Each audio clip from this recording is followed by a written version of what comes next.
The year is 632 AF, after Ford. The old world has crumbled.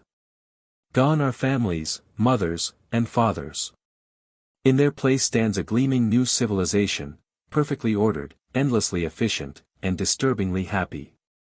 The sky hums with the rhythm of flying cars, the streets shine with mechanical precision, and the people smile with hollow contentment.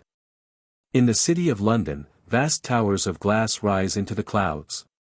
Inside one such building, the Central London Hatchery and Conditioning Centre, human life is no longer born. It is manufactured. Rows upon rows of test tubes hold the beginnings of humankind, nurtured not by mothers, but by machines. The director of hatcheries walks among them with pride, guiding new students through the process that has replaced creation itself. Community, identity, stability, he declares, the motto of the world state. Those are the pillars of this society. People are not born, they are decanted, programmed for their social purpose before they can even open their eyes. Here, the alphas are the thinkers, the leaders, tall, intelligent, and confident. The betas are their skilled assistants. Then come the gammas, deltas, and epsilons, the laborers, the servants, the ones bred to obey. Their minds are conditioned to love their work, their lives, and their fate. No one questions. No one dreams. Among the scientists in this world of steel and serenity is Bernard Marx, an alpha plus who feels out of place. Slightly shorter than his peers, Bernard carries within him a dangerous flaw: he feels too deeply. In a world designed for conformity, that makes him defective. He dislikes the shallow laughter of his colleagues, the endless orgies of pleasure, and the constant consumption of soma, a government-issued drug that erases sadness and replaces thought with bliss. His colleague, Lenina Crown, is everything the world state celebrates: beautiful, obedient, and perpetually cheerful. She has been with many men, as is socially required, but finds herself strangely drawn to Bernard's seriousness. Against the norms of their world, she agrees to go on a trip with him, to the savage reservation, one of the few places left on earth where people still live naturally, with families, religion, and pain. When they arrive, the contrast shocks them. The reservation is primitive: dirt roads, simple huts, and people aged by time. Disease and death exist here. Yet there is something real: love, grief, birth, belief. There, Bernard and Lenina meet John, a young man with golden hair and poetic eyes. He is the son of a woman named Linda, who was once a citizen of the world state but was left behind years ago. John has grown up reading the forbidden words of Shakespeare, his only window into a world of emotion and beauty. He speaks in verses, filled with passion and moral clarity that the civilized world has forgotten. Bernard realizes John could be his key to fame, a curiosity, savage, who could shock the complacent citizens back home.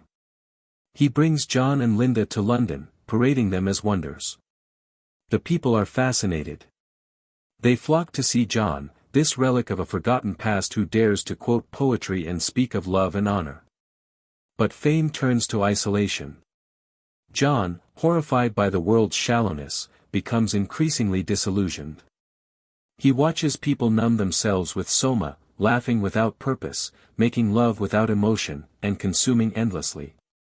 He sees children taught to despise books, beauty reduced to product slogans, and death treated as a minor inconvenience.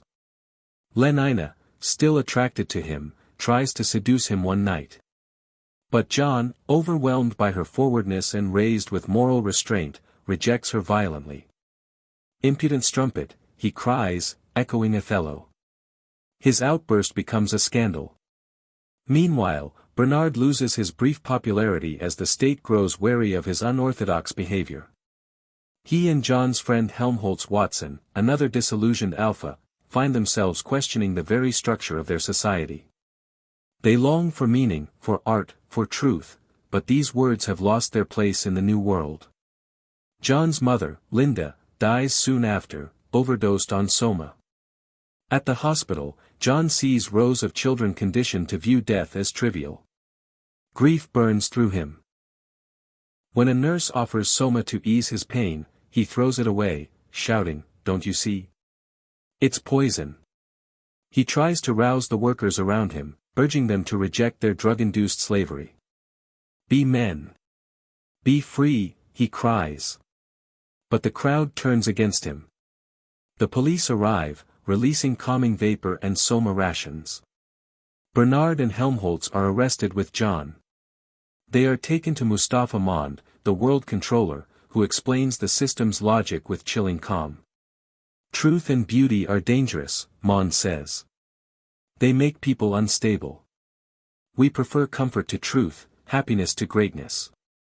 He reveals that all art, religion, and literature, even Shakespeare, have been banned for the sake of peace.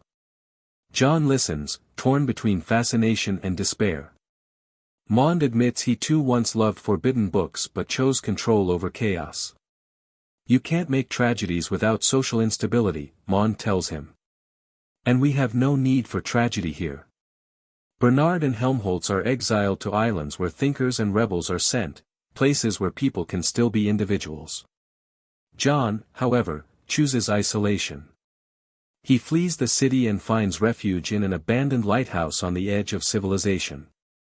There, he tries to purify himself from the corruption of the world state. He grows his own food, prays, and punishes himself for his perceived sins, fasting, whipping, and reciting Shakespeare in solitude. But even here, peace evades him. Curious citizens find him, recording his strange rituals for amusement. Soon, his solitude turns into a media spectacle. Haunted by the world's laughter, torn between his ideals and the impossibility of purity, John descends into despair. One morning, the crowd returns, and finds him hanging from a beam, motionless. His death becomes just another entertainment headline. The people sigh, take their soma tablets, and return to their happiness. The world remains perfectly stable, perfectly controlled, and utterly soulless. Brave New World is not just a story about the future, it is a mirror for our present. Huxley envisioned a society where freedom is surrendered for comfort, individuality erased for collective order, and truth replaced by distraction. It is a warning about the seductive danger of technological perfection, when every pain is removed, but so is every joy, when every desire is satisfied, but no dream remains. John, the savage, represents the human soul, yearning for love, suffering, and meaning in a world that no longer understands them. His tragedy is our own, the eternal struggle to remain human in a world that wants us to be happy machines.